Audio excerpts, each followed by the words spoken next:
Metal Gear Solid 2 Sons of Liberty is a fantastic video game.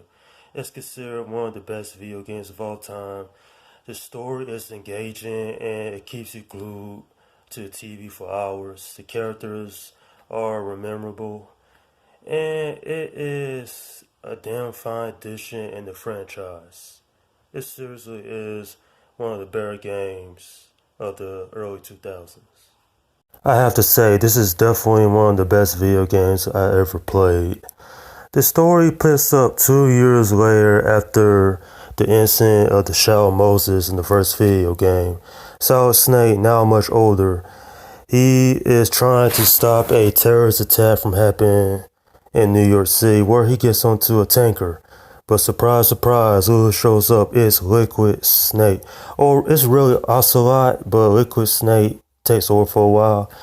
And then the game just, well, it doesn't end, but it switches over to the protagonist. Yep, that's right. For a game to do a switch around like that, it was something I left field. A lot of people didn't like it. Raiden is certainly one of the most non-interesting characters I ever came across in a video game. And a lot of people didn't like the switch.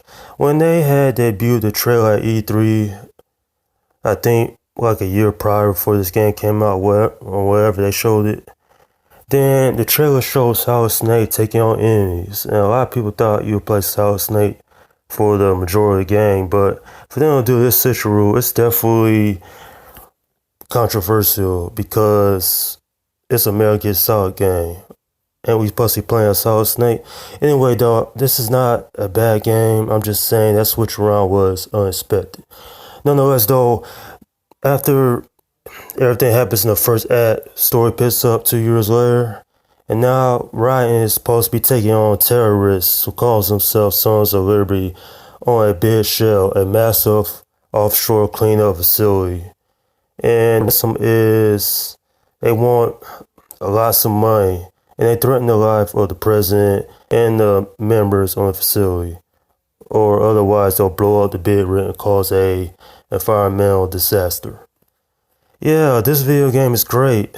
It improves majorly on the aspects of what the first game was. The storytelling is simply one of the best ever in video games.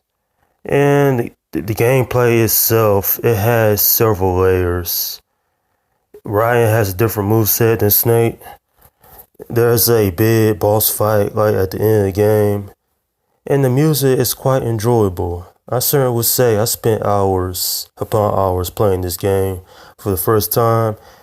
And when this cutscene showed up, I just had to sit and pay close attention to every detail. Seriously, this is like a movie almost because there's over 3 hours of cutscenes in this video game. And an hour combined of cutscenes after a particular moment in this game. Seriously though, this is a great game and a lot of people have said this is one of their favorites. Now, there are some memorable characters in this video game, such as the Colonel, Khan, Emma Emmerich, also known as EE, Fat Man, Vamp, who's seemingly a vampire. Hard to explain that one. Fortune, and a lot of other characters that play a big role in this game. I have to say, certainly the boss fights in this game are something to remember, especially the one against Vamp. And not only that, it makes you think outside the box of how to get past this game. This is obviously a stealth game, and basically you go about this game two ways. You can play this game stealthily or just go in guns blazing, which is always a bad idea. You get surrounded in a heartbeat by the enemies, but the storytelling doesn't get praised enough. One thing I want to add, Rosemary is without question one of the worst video game characters I ever seen. Seriously, she never shuts the hell up because every time we think we're gonna get something interesting, we get her life story. Who is Rosemary? She's Ryan's girlfriend. And make matters worse, every time you save the game, she says something about love or all this things, and it's just like a waste of time. I certainly like her character. But other than that minor complaint I have here, I really don't have a problem with this game that much. Now I wish this game was mainly Solid Snake playing. You play him majority of the game, but it is what it is. This is certainly a very long video game. It'll probably take you over 15 hours to play it. And certainly with the cutscenes, that's even more time. But this is a video game that a lot of people says is one of the PS2 greatest when it had released back in 2001. I'm giving this game a 9 out of 10.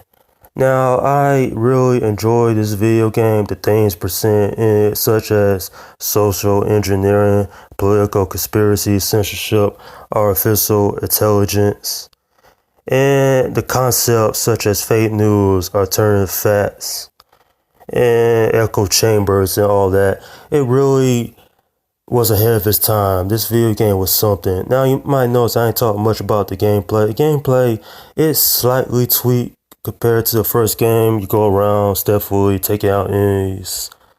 You get a custom amount of weapons. Well, I really should say you get a large amount of weapons. And you have to navigate this facility, the bid shell, because that's where the majority of the game takes place, the tanker section.